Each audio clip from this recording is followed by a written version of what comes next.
Into the doctor's office. My name is the doctor and I'll be your host for the next however long we are broadcasting. This is Hitchhikers Anonymous. We're going to be reading Hitchhiker's Guide to the Galaxy. This is the complete omnibus.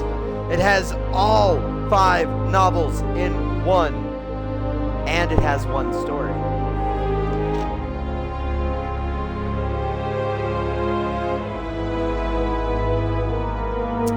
So, let's begin where we should begin. At the start of a song. Introduction, a guide to the guide. Some unhelpful remarks from the author.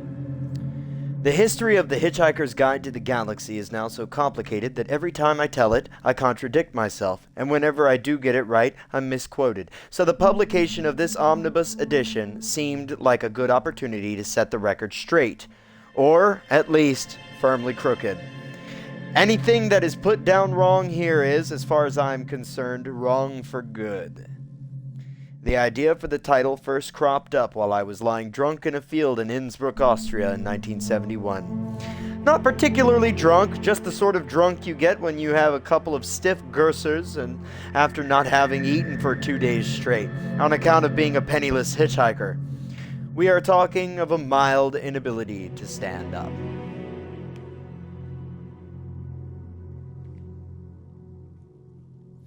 I was traveling with a copy of The Hitchhiker's Guide to Europe by Ken Walsh, a very battered copy that I had borrowed from someone. In fact, since this was 1971 and I still have the book, it must count as stolen by now. I didn't have a copy of Europe on $5 a day, as it then was, because I wasn't in that financial league. Night was beginning to fall on my field as it spun lazily underneath me. I was wondering where I could go that was cheaper than Innsbruck, revolved less, and didn't do the sort of things to me that Innsbruck had done to me that afternoon. What had happened was this. I had been walking through the town trying to find a particular address, and being thoroughly lost, I stopped to ask for directions from a man in the street. I knew this mightn't be easy because I don't speak German, but I was still surprised to discover just how much difficulty I was having communicating with this particular man. Gradually, the truth dawned on me as we struggled in vain to understand each other, that of all the people in Innsbruck I could have stopped to ask, the one I had picked did not speak English, did not speak French, and was also deaf and dumb. With a series of sincerely apologetic hand movements, I disentangled myself, and a few minutes later, on another street, I stopped and asked another man who also turned out to be deaf and dumb, which was when I bought the beers. I ventured back onto the street. I tried again. When the third man I spoke to turned out to be deaf and dumb, also blind, I began to feel a terrible weight settling on my shoulders. Wherever I looked, the trees and buildings took on dark and menacing aspects. I pulled my coat tightly around me and hurried lurching down the street, whipped by sudden gusting wind. I bumped into someone and stammered an apology, but he was deaf and dumb and unable to understand me. The sky lowered. The pavement seemed to tip and spin. If I hadn't happened then to duck down a side street and pass a hotel where a convention for the deaf was being held, there is every chance that my mind would have cracked completely and I would have spent the rest of my life writing the sort of books for which Kafka became famous and dribbling.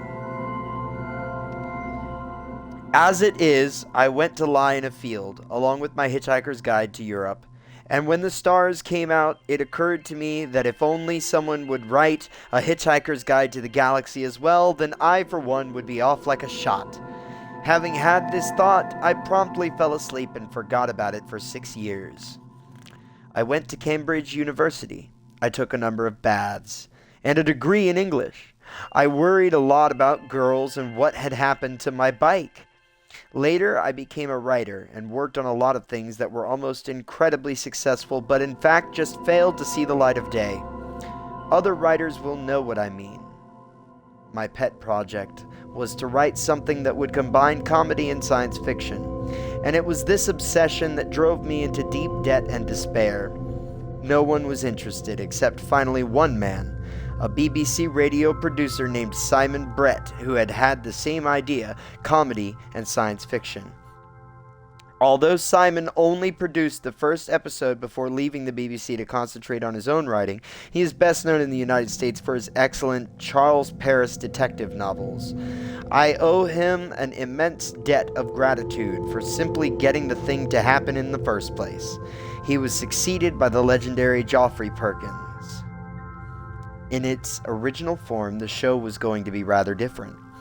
I was feeling a little disgruntled with the world at the time, and had put together about 6 different plots, each of which ended with the destruction of the world in a different way, and for a different reason. It was to be called The Ends of the Earth. While I was filling in the details of the first plot, in which Earth was demolished to make way for a new hyperspace express route, I realized that I needed to have someone from another planet around to tell the reader what was going on, to give the story the context it needed. So I had to work out who he was and what he was going to do on Earth. I decided to call him Ford Prefect. This was a joke that missed American audiences entirely, of course, since they had never heard of the rather oddly named little car, and many thought it was a typing error for perfect. I explained in the text that the minimal research my alien character had done before arriving on this planet had led him to think that this name would be nicely inconspicuous. He had simply mistaken the dominant life form. So, how would such a mistake arise? I remembered when I used to hitchhike through Europe, and would often find that the information or advice that came my way was out of date or misleading in some way. Most of it, of course, just came from the stories of other people's travel experiences. At that point, the title, The Hitchhiker's Guide to the Galaxy, suddenly popped back into my mind from wherever it had been hiding all this time. Ford, I decided, would be a researcher who collected data for the guide. As soon as I started to develop this particular notion, it moved inexorably to the center of the story, and the rest, as the creator of the original Ford Prefect would say, is bunk.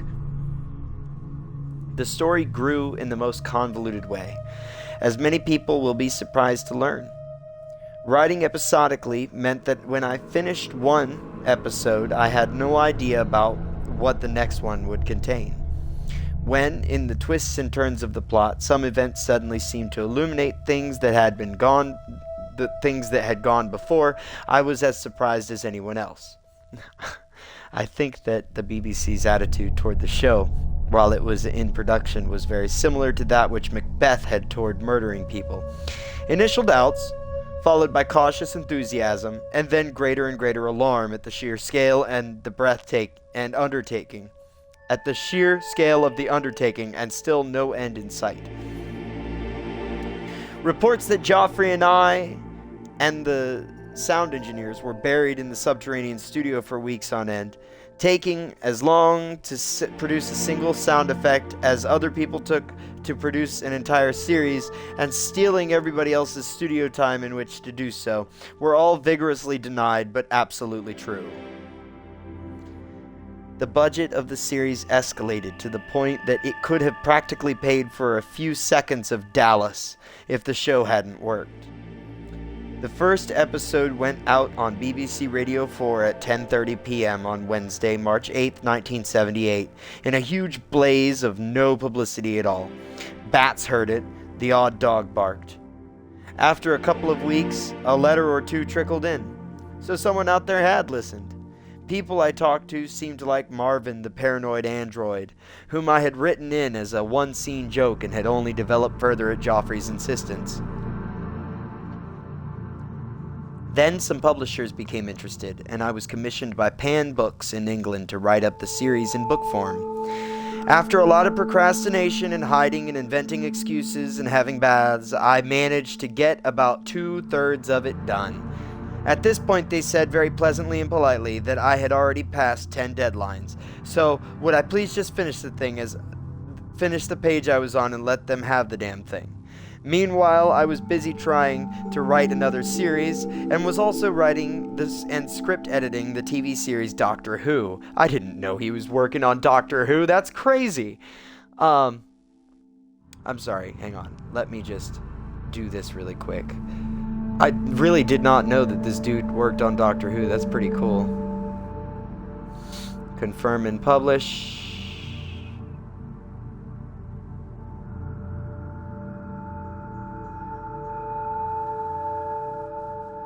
There we go.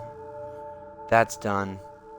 I am just a little bit out of whack. Oh shoot, and my laptop is not plugged in. It's about to die on me. Can't have that. There we go. Meanwhile, I was busy trying to write another series and was also writing the script editing the TV series Doctor Who. Because while it was all very pleasant to have our own radio series, especially one that somebody had written in to say they had heard, it didn't exactly buy you lunch. So that was more or less the situation when the book The Hitchhiker's Guide to the Galaxy was published in England in September 1979 and appeared on the Sunday Times mass market bestseller list at number 1 and just stayed there. Clearly, somebody had been listening. This is where things start getting complicated, and this is what I was asked in writing this introduction to explain.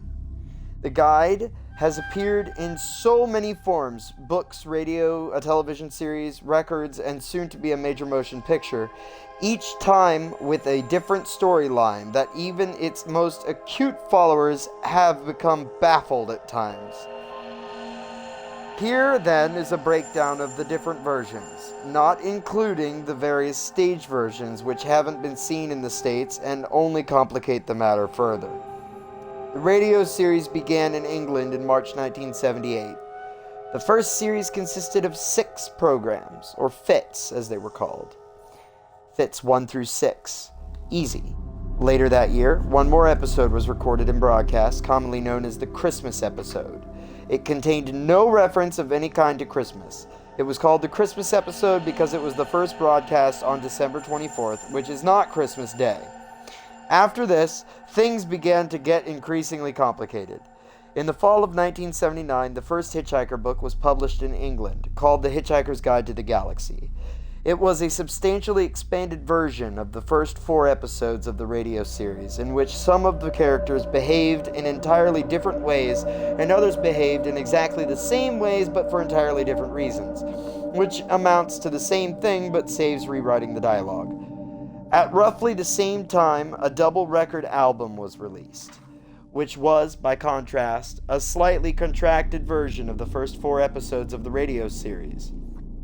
These were not the recordings that were originally broadcast, but wholly new recordings of substantially the same scripts. This was done because we had used music off gramophone records as incidental music for the series, which is fine on radio but makes commercial release impossible. In January 1980, 5 new episodes of The Hitchhiker's Guide to the Galaxy were broadcast on BBC Radio, all in 1 week, bringing the total number to 12 episodes. In the fall of 1980, the second Hitchhiker book was published in England, around the same time that Harmony Books published the first book in the United States. It was a very substantially reworked, re-edited, and contracted version of episodes 7, 8, 9, 10, 11, 12, 5, and 6, in that order, of the radio series. The Hitchhiker's Guide to the Galaxy. The Hitchhiker's Guide to the Galaxy. Okay. Man, the way this guy writes is crazy. It's really difficult to follow sometimes. In case that seemed too straightforward, the book was called The Restaurant at the End of the Universe because it included the material from radio episode 5 of The Hitchhiker's Guide to the Galaxy, which was set in a restaurant called Milloway's, otherwise known as The Restaurant at the End of the Universe. At roughly the same time, a second record album was made featuring a heavily rewritten and expanded version of episodes 5 and 6 of the radio series. This record album was also called The Restaurant at the End of the Universe. Meanwhile, a series of 6 television episodes of The Hitchhiker's Guide to the Galaxy was made by the BBC and broadcast in January 1981. This was based more or less on the first 6 episodes of the radio series. In other words, it incorporated most of the book, The Hitchhiker's Guide to the Galaxy, and the second half of the book, The Restaurant at the End of the Universe. Therefore, though it followed the basic structure of the radio series, it incorporated revisions from the books which didn't. The January 1982 Harmony Books. In January of 1982, Harmony Books published The Restaurant at the End of the Universe in the United States. In the summer of 1982, a third Hitchhiker book was published simultaneously in England and the United States, called Life, the Universe, and Everything.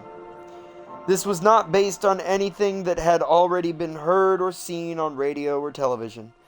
In fact, it flatly contradicted episodes 7, 8, 9, 10, 11, and 12 of the radio series. These episodes of The Hitchhiker's Guide to the Galaxy, you will remember, had already been incorporated in revised form in the book called The Restaurant at the End of the Universe. At this point, I went to America to write a film screenplay which was completely inconsistent with most of what has gone on so far. And since that film was then delayed in the making, a rumor currently has it that filming will start shortly before The Last Trump. I wrote a 4th and last book in the trilogy. So long, and thanks for all the fish. This was published in Britain and the USA in the fall of 1984, and it effectively contradicted everything to date up to and including itself. As if this all were not enough, I wrote a computer game for Infocom called The Hitchhiker's Guide to the Galaxy, which bore only fleeting resemblances to anything that had previously gone under that title, and in collaboration with Geoffrey Perkins assembled The Hitchhiker's Guide to the Galaxy, the original radio scripts, published in England and the USA in 1985. Now, this was an interesting venture. The book is, as the title suggests, a collection of all the radio scripts as broadcast, and it is therefore the only example of one Hitchhiker publication accurately and consistently reflecting another. I feel a little uncomfortable with this, which is why the introduction to that book was written after the final and definitive one you are now reading, and, of course, flatly contradicts it. People often ask me how they can leave the planet, so I have prepared some brief notes. Now we're getting to the real nitty-gritty. Number 1, phone NASA. Their number is 713-483-3111. Explain that it's very important that you get away as soon as possible. If they do not cooperate, phone any friend you may have in the White House, 202-456-1414, to have a word on your behalf with the guys at NASA.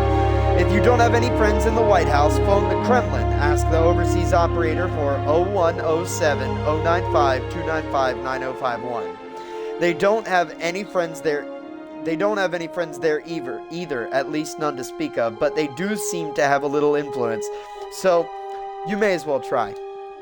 If that also fails, phone the Pope for guidance. His telephone number is 011-396-6982. And I gather his switchboard is infallible. If all these attempts fail, flag down a passing flying saucer and explain that it is vitally important you get away before your phone bill arrives. Douglas Adams, Los Angeles, 1983, and London, 1985-1986. Got a little illustration in reward for finishing. I'll hold it up there so you can see it.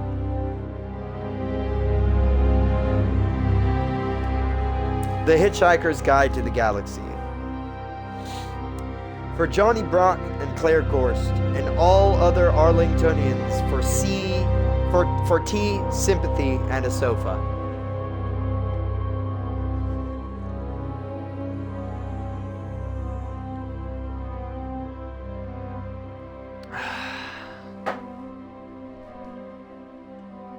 That's 20 minutes, man. That's exhausting. I gotta have mad respect for people that actually read this stuff. Not like actually read, I don't mean it like that. What I mean is like people that actually record audiobooks. Like, this is an intense amount of work. Far out in the uncharted backwaters of the unfashionable end of the western spiral arm of the galaxy lies a small, unregarded yellow sun. Orbiting this at a distance of roughly 98 million miles is an utterly insignificant little blue-green planet whose ape-descended life forms are so amazingly primitive that they still think digital watches are a pretty neat idea. This planet has, or rather had, a problem, which was this. Most of the people living on it were unhappy for pretty much of the time. Many solutions were suggested for this problem, but most of these were largely concerned with the movements of small green pieces of paper, which is odd because on the whole it wasn't the small green pieces of paper that were unhappy. And so the problem remained. Lots of the people were mean and most of them were miserable, even the ones with digital watches. Many were increasingly of the opinion that they'd all made a big mistake in coming down from the trees in the first place. And some said that even the trees had been a bad move and that no one should have ever left the oceans. And then one Thursday, nearly 2,000 years after one man had been nailed to a tree for saying how great it would be to be nice to people for a change, a girl sitting on her own in a small cafe in Ricksmanworth suddenly realized what it was that had been going wrong all this time. And she finally knew how the world could be made a good and happy place.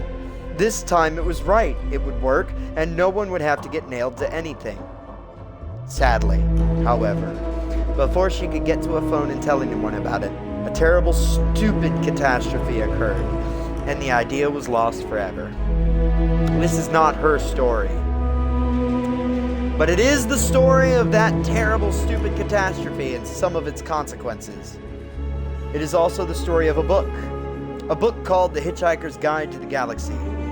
Not an Earth book, never published on Earth, and until the terrible catastrophe occurred, never seen or even heard of by any Earthman. Nevertheless, a wholly remarkable book. In fact, it was probably the most remarkable book ever to come out of the great publishing corporations of Ursa Minor, of which no Earthman had ever heard either.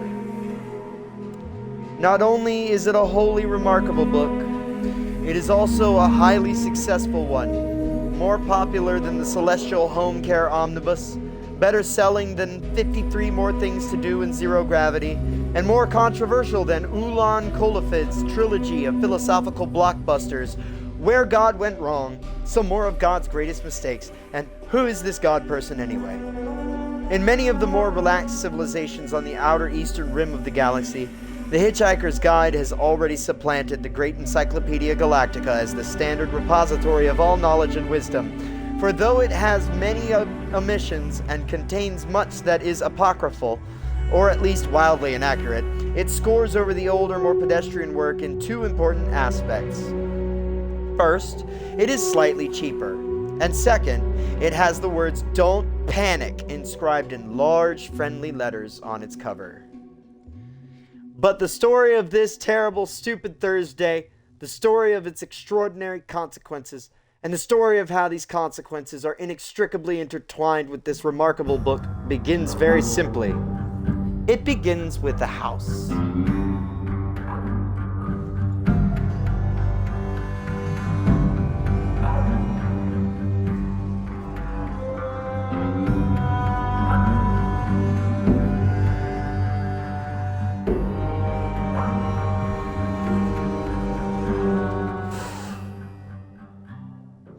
Oh, goodness. That was quite a bit of reading. But we've finally made it to chapter 1, which is where I made it last time I tried to read this. I'm going to run a quick ad break. I'm going to use the restroom. I'll be right back.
And we're back.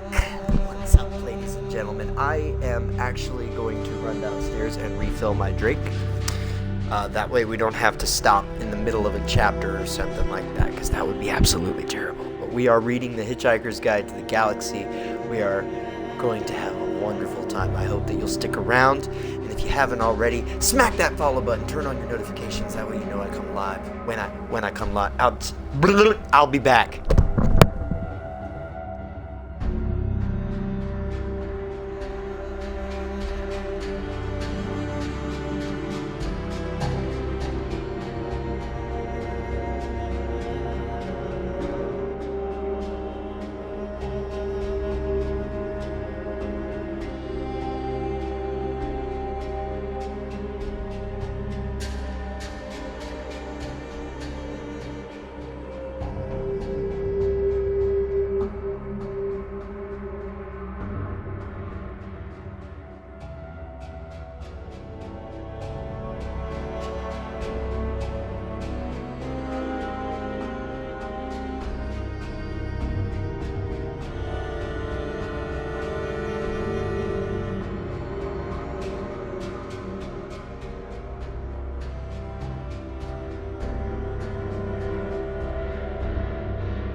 I'm just eating a cookie because I feel like I've earned it. And then we're going to start on chapter 1. Don't worry, I marked it. I got the little mark thingy. I really appreciate that I did that. They incorporated a bookmark into the binder.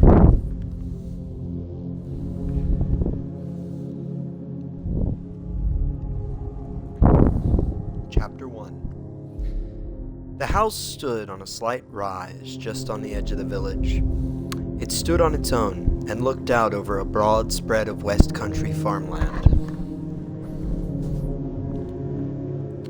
Not a remarkable house by any means. It was about 30 years old, squattish, squarish, made of brick, and had 4 windows set in the front of a size and proportion which more or less exactly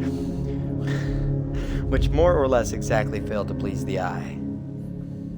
The only person for whom the house was in any way special was Arthur Dent, and that was only because it happened to be the one he lived in. He had lived in it for about 3 years, ever since he had moved out of London because it made him nervous and irritable. Relatable. He was about 30 as well, tall, dark-haired, and never quite at ease with himself. The thing that used to worry him most was the fact that people always used to ask him what he was looking so worried about. He worked in local radio, which he always used to tell his friends was a lot more interesting than they probably thought. It was, too. Most of his friends worked in advertising. On Wednesday night, it had rained very heavily. The lane was wet and muddy, but the Thursday morning sun was bright and clear as it shone on Arthur Dent's house for what was to be the last time. It hadn't properly registered yet with Arthur that the council wanted to knock it down and build a bypass instead. At 8 o'clock on Thursday morning, Arthur didn't feel very good. He woke up blearily, got up, wandered blearily around his room, opened a window, saw a bulldozer, found his slippers, and stomped off to the bathroom to wash. Toothpaste on the brush, so. Scrub. Shaving mirror pointed at the ceiling. He adjusted it. For a moment, it reflected a second bulldozer through the bathroom window. Properly adjusted, it reflected Arthur Dent's bristles. He shaved them off, washed, dried, and stomped off to the kitchen to find something pleasant to put in his mouth. Kettle, plug, fridge, milk, coffee, yawn. The word bulldozer wandered through his mind for a moment in search of something to connect with. The bulldozer outside the kitchen window was quite a big one. He stared at it. Yellow, he thought, and stomped off back to his bedroom to get dressed. Passing the bathroom, he stopped to drink a large glass of water, and another. He began to suspect that he was hungover. Why was he hungover? Had he been drinking the night before? He supposed that he must have been. He caught a glint in the shaving mirror. Yellow, he thought, and stomped on to the bedroom. He stood and thought. The pub, he thought. Oh dear, the pub. He vaguely remembered being angry about something that seemed important. He'd been telling people about it at great length, he rather suspected.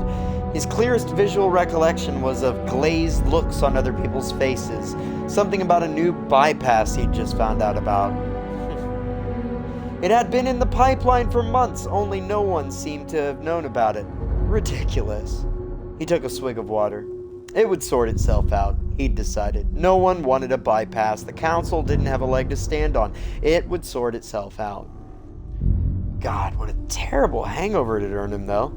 He looked at himself in the wardrobe mirror. He stuck out his tongue.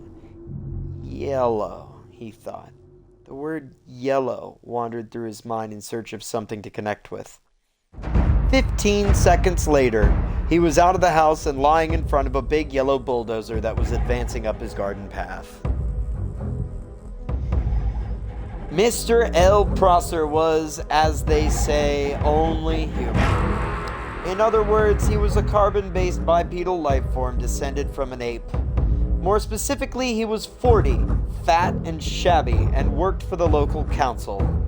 Curiously enough, though he didn't know it, he was also a direct male line descendant of Genghis Khan, though intervening generations and racial mixing had so juggled his genes that he had no discernible Mongoloid characteristics, and the only vestiges left in Mr. L. Prosser of his mighty ancestry were a pronounced stoutness about the tum and a predilection for little fur hats.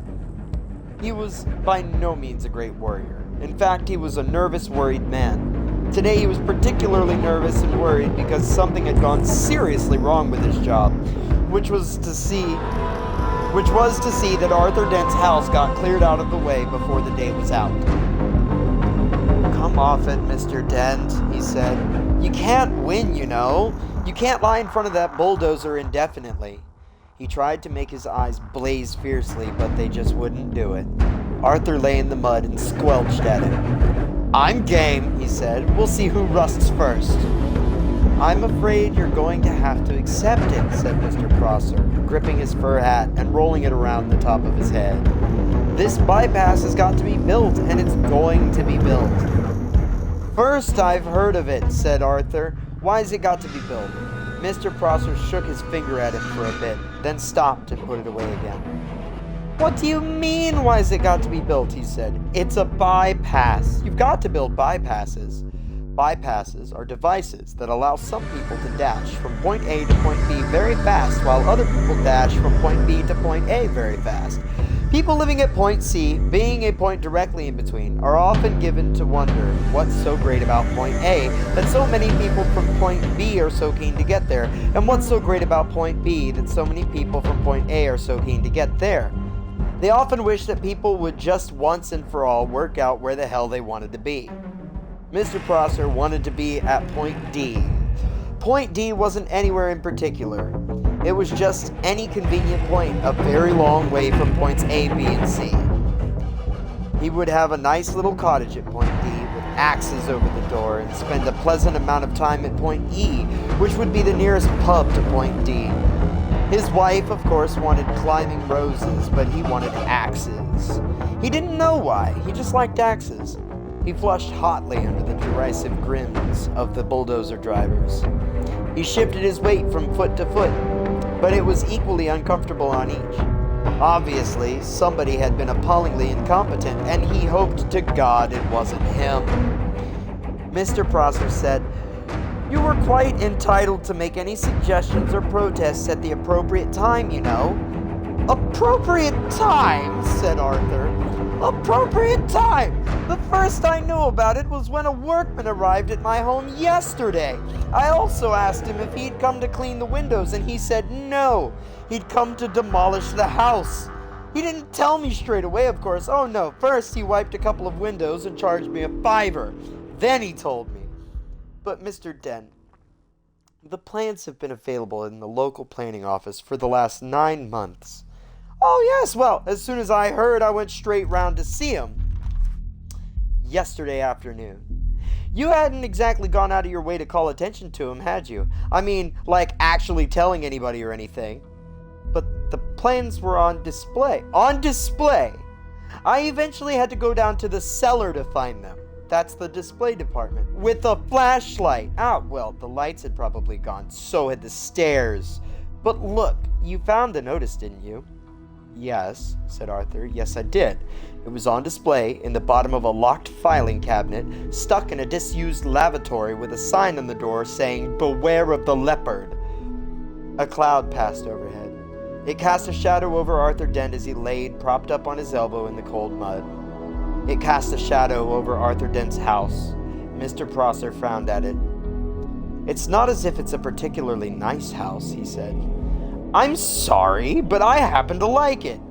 "You'll like the bypass." "Oh, shut up," said Arthur Dent. "Shut up and go away and take your bloody bypass with you. You haven't got a leg to stand on, and you know it." Mr. Prosser's mouth opened and closed a couple of times while his mind was for a moment filled with inexplicable but terribly attractive visions of Arthur Dent's house being consumed with fire and Arthur Dent himself running screaming from the blazing ruin with at least 3 hefty spears protruding from his back. Mr. Prosser was often bothered with visions like these, and they made him feel very nervous. He stuttered for a moment and then pulled himself together. "Mr. Dent," he said. "Hello." "Yes," said Arthur. "Some factual information for you. Have you got any idea how much damage that bulldozer would suffer if I just let it roll right over you?" "How much?" said Arthur. "None at all," said Mr. Prosser, and stormed nervously off, wondering why his brain was filled with 1,000 hairy horsemen all shouting at him. By a curious coincidence, none at all is exactly how much suspicion the ape descendant Arthur Dent had that one of his closest friends was not descended from an ape, but was in fact from a small planet somewhere in the vicinity of Betelgeuse, and not from Guildford as he had usually claimed. Arthur Dent had never, ever suspected this. This friend of his had first arrived on the planet Earth some 15 years previously, and he had worked hard to blend himself into Earth society, with, it must be said, some success.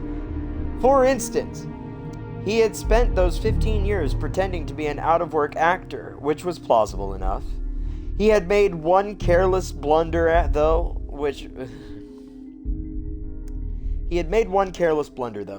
which he had skimped a bit on his preparatory research. The information he had gathered had led him to choose the name Ford Prefect as being nicely inconspicuous. He was not conspicuously tall. His features were striking but not conspicuously handsome.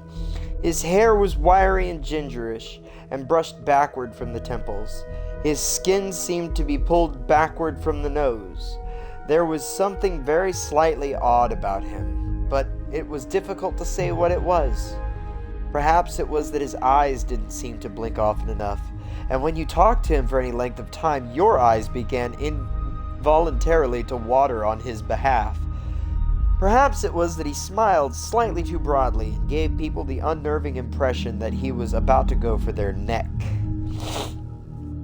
He struck most of the friends he had made on Earth as an eccentric, but a harmless one, an unruly boozer with some oddish habits.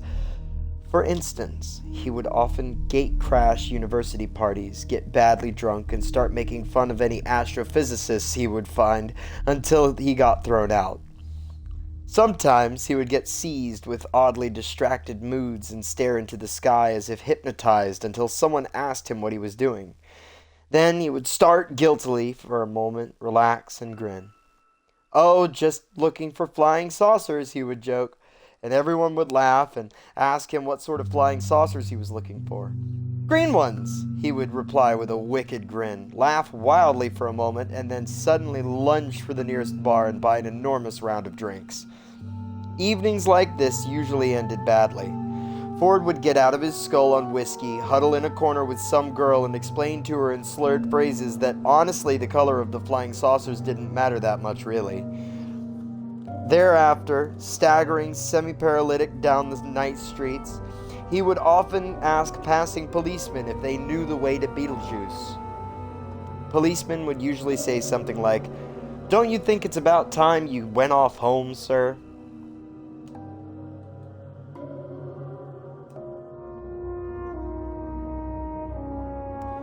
"I'm trying to, baby, I'm trying to," is what Ford invariably replied on these occasions.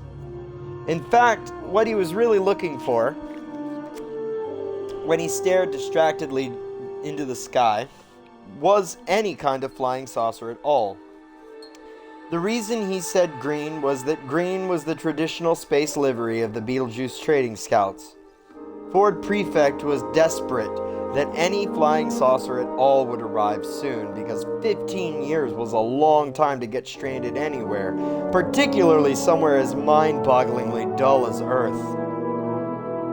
Ford wished that a flying saucer would arrive soon because he knew how to flag flying saucers down and get lifts from them. He knew how to see the marvels of the universe for less than 30 Altarian dollars a day. In fact, Ford Prefect was a roving researcher for that wholly remarkable book, The Hitchhiker's Guide to the Galaxy.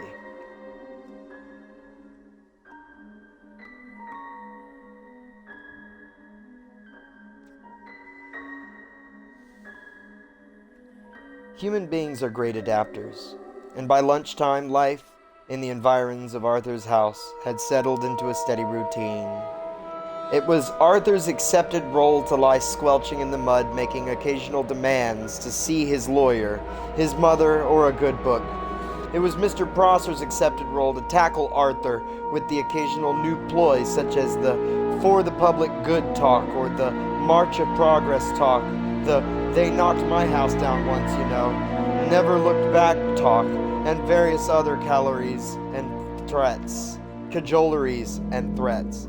And it was the bulldozer driver's accepted role to sit around drinking coffee and experimenting with union regulations to see how they could turn the situation to their financial advantage. The earth moved slowly in its diurnal course. The sun was beginning to dry out the mud that Arthur lay in. A shadow moved across him again. "Hello, Arthur," said the shadow. Arthur looked up, and squinting into the sun was startled to see Ford Prefect standing above him. "Ford! Hello, how are you?" "Fine," said Ford. "Look, are you busy?" "Am I busy?" exclaimed Arthur. Well, I've just got all these bulldozers and things to lie in front of because they'll knock my house down if I don't, but other than that, well, no, not especially. Why? They don't have sarcasm on Beetlejuice, and Ford Prefect often failed to notice it unless he was concentrating. He said, "Good. Is there anywhere we can talk?" "What?" said Arthur Dent.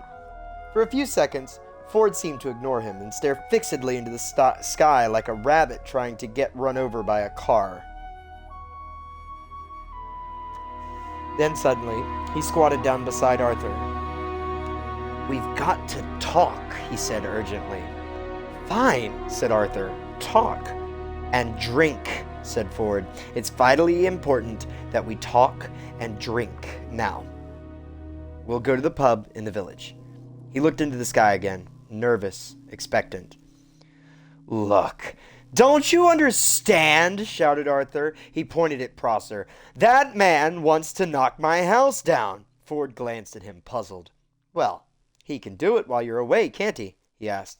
"But I don't want him to." "Ah, look, what's the matter with you, Ford?" said Arthur. Nothing's the matter. Listen to me. I've got to tell you the most important thing that you've ever heard. I've got to tell you now, and I've got to tell you in the saloon bar of the Horse and Groom." "But why?"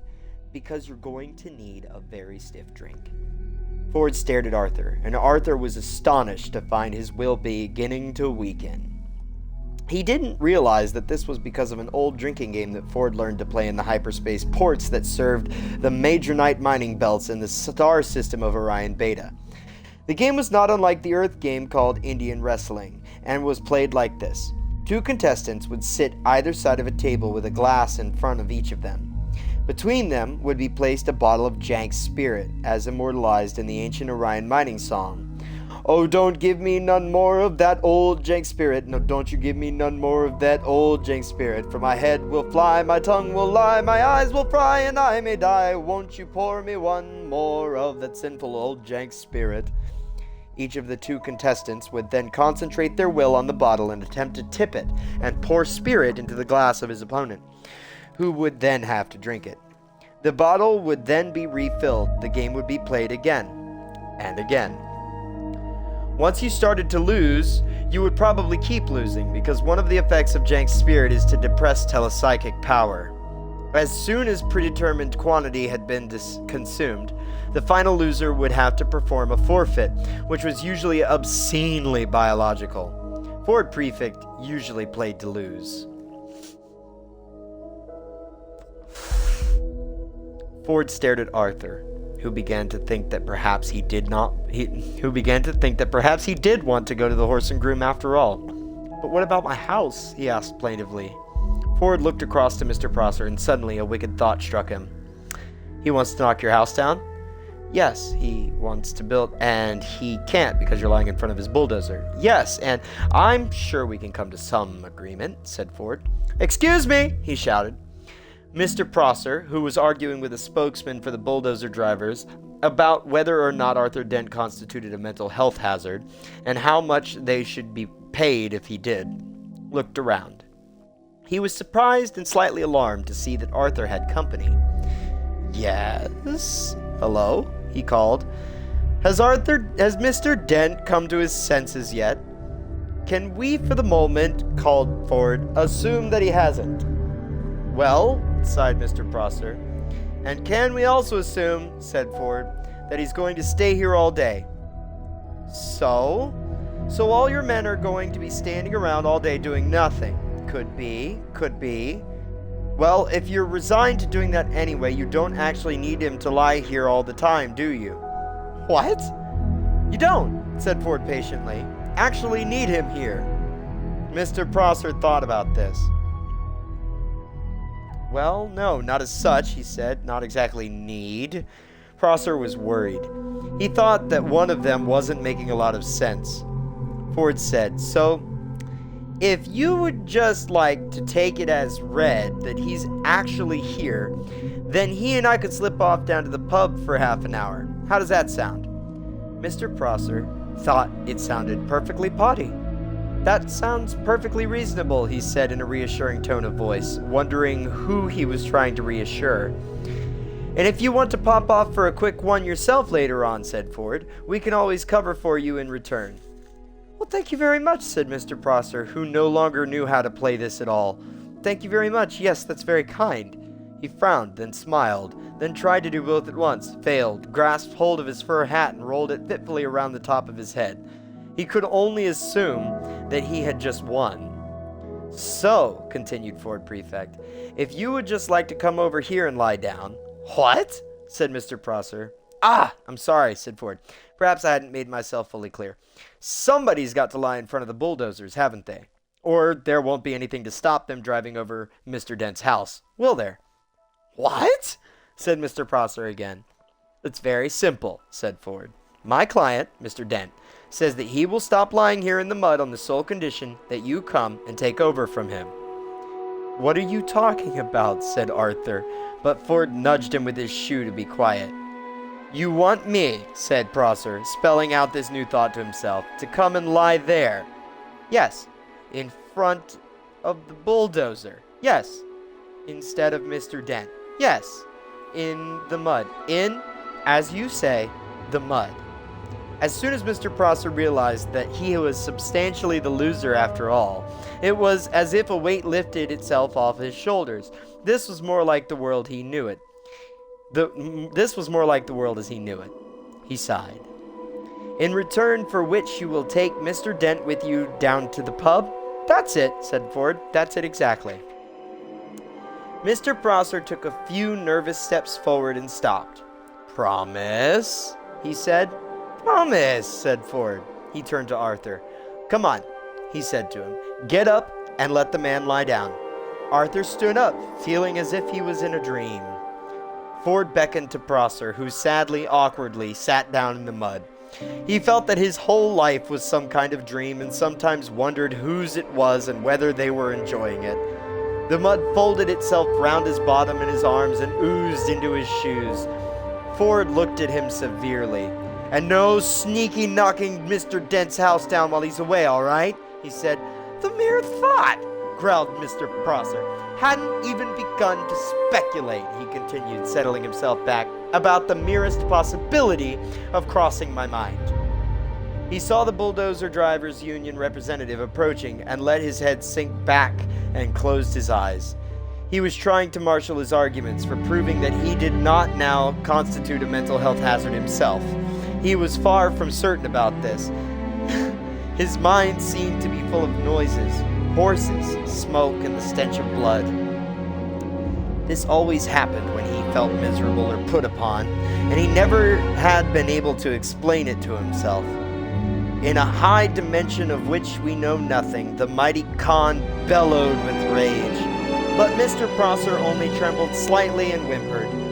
He began to feel little pricks of water behind his eyelids, bureaucratic cock-ups, angry men lying in mud, indecipherable strangers handing out inexplicable humiliation, and an unidentified army of horsemen laughing at him in his head. What a day! What a day! Ford Prefect knew that it didn't matter a pair of dingo's kidneys whether Arthur's house got knocked down or not now. Arthur remained very worried. But can we trust him? Myself, I'd trust him to the end of the earth, said Ford. Oh, yes, said Arthur. And how far is that? About 12 minutes away, said Ford. Come on, I need a drink.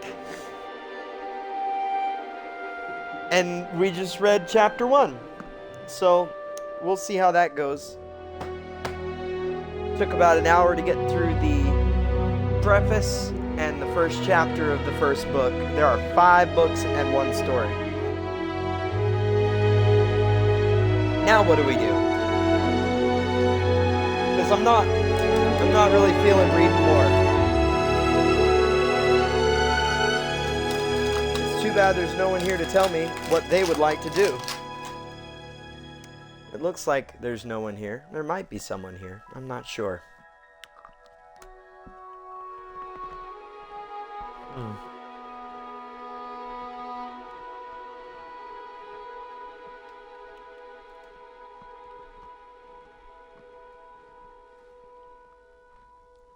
I'm sorry that it wasn't on slideshow. I thought it was. But I see now that it was not.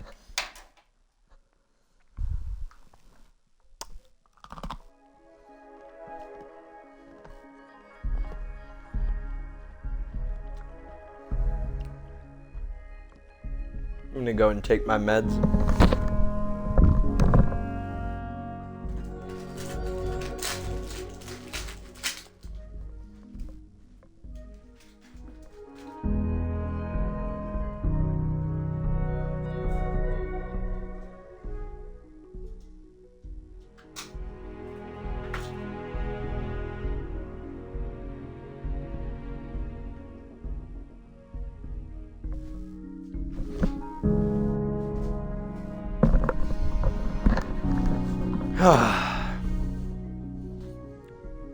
I kind of do want to read more.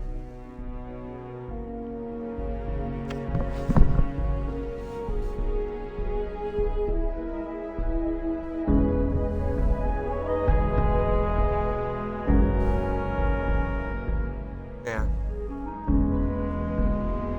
It's not that late. Here's what the Encyclopedia Galactica has to say about alcohol. It says that alcohol is a colorless, volatile liquid formed by the fermentation of sugars, and also notes its intoxicating effect on certain carbon-based life forms.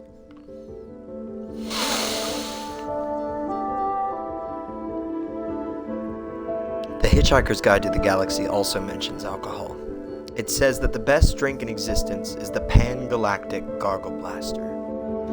It says that the effect of drinking a Pan-Galactic Gargle Blaster is like having your brain smashed out by a slice of lemon wrapped around a large gold brick. The guide also tells you on which planets the best Pan-Galactic Gargle Blasters are mixed, how much you can expect to pay for one, and what voluntary organizations exist to help you rehabilitate afterwards. The guide even tells you how you can mix one yourself. Take the juice from one bottle of the Old Jank Spirit, it says. Pour it into 1 measure of water from the seas of Santraginus 5. Oh, that Santraginian seawater, it says. Oh, those Santraginian fish. Allow 3 cubes of Arcturian megagin to melt into the mixture. It must be properly iced or the benzene is lost. Allow 4 liters of Phalian marsh gas to bubble through it, in memory of all those happy hikers who have died of pleasure in the marshes of Phalia. Over the back of a silver spoon float a measure of qualitactin hypermint extract, redolent of all the heady odors of the dark qualactin zones, subtle, sweet, and mystic. Drop in the tooth of an Angolian sun tiger. Watch it dissolve, spreading the fires of the Algolian suns deep into the heart of the drink. Sprinkle Zamphor. Add an olive. Drink. But very carefully. The Hitchhiker's Guide to the Galaxy sells rather better than the Encyclopedia Galactica. 6 pints of bitter, said Ford Prefect to the barman of the Horse and Groom. And quickly, please, the world's about to end. The barman of the Horse and Groom didn't deserve this sort of treatment. He was a dignified old man. He pushed his glasses up on his nose and blinked at Ford Prefect. Ford ignored him and stared out the window, so the barman looked instead at Arthur, who shrugged helplessly and said nothing. So the barman said, "Oh yes, sir, nice weather for it," and started pulling pints. He tried again. "Going to watch the match this afternoon, then?" Ford glanced round at him. No point," he said, and looked back out the window. "What's that foregone conclusion, then, you reckon, sir?" said the barman. "Arsenal without a chance?" No, said Ford. "It's just that the world's about to end." "Oh, yes, sir, you had said," said the barman, looking over his glasses, this time at Arthur. "Lucky escape for Arsenal if it did." Ford looked back at him, genuinely surprised. "No, not really," he said. He frowned. The barman breathed in heavy. "There you are, sir. 6 pints," he said. Arthur smiled at him wanly and shrugged again. He turned and smiled wanly at the rest of the pub, just in case any of them had heard what was going on. None of them had, and none of them could understand what he was smiling at them for. A man sitting next to Ford at the bar looked at the 2 men, looked at the 6 pints, did a swift burst of mental arithmetic, arrived at an answer he liked, and grinned a stupid, hopeful grin at them. Get off, said Ford. They're ours, giving him a look that would have made an Algolian sun tiger get on with what it was doing. Ford slapped a 5-pound note on the bar. He said, "Keep the change." "What, from a fiver? Thank you, sir." "You've got 10 minutes left to spend it." The barman decided simply to walk away for a bit. "Ford," said Arthur, "would you please tell me what the hell is going on?" "Drink up," said Ford. "You've got 3 pints to get through." 3 pints, said Arthur, "at lunchtime?" The man next to Ford grinned and nodded happily. Ford ignored him. He said, "Time is an illusion. Lunchtime doubly so." "Very deep," said Arthur. "You should send that in to the Reader's Digest. They've got a page for people like you." "Drink up." Why 3 pints all of a sudden?" "Muscle relaxant. You'll need it." "Muscle relaxant?" "Muscle relaxant." Arthur stared into his beer. "Did I do anything wrong today?" he said, "or has the world always been like this and I've been too wrapped up in myself to notice?" "All right," said Ford, "I'll try to explain. How long have we known each other?" "How long?" Arthur thought. About 5 years, maybe 6, he said. Most of it seemed to make some kind of sense at the time. "All right," said Ford. "How would you react if I said I'm not from Guildford after all, but from a small planet somewhere in the vicinity of Beetlejuice?" Arthur shrugged in a so-so sort of way. "I don't know," he said, taking a pull of beer. "Why, do you think it's the sort of thing you're likely to say?" Ford gave up. It really wasn't worth bothering at the moment. Excuse me. What with the world being about to end? He just said, "Drink up." He added, perfectly factually, "The world's about to end." Arthur gave the rest of the pub another wan smile. The rest of the pub frowned at him. A man waved at him to stop smiling at them and mind his own business. "This must be Thursday," said Arthur to himself, sinking low over his beer. "I never could get the hang of Thursdays." We'll start on chapter 3 another time, but I'm feeling pretty good. We haven't made progress in a while, so it feels nice to actually make a little bit of progress. I can feel my evening time depression kicking in, and with nobody talking to me, there's not much distraction, and reading aloud is not going to be an option for terribly much longer. I need to take some medical notes as well about some feelings that I've been having. Thank you so much for joining me here in the doctor's office. If you haven't already, please hit follow and turn on notifications so that you know when I'm live. And I'll see you next time, because I'm signing off.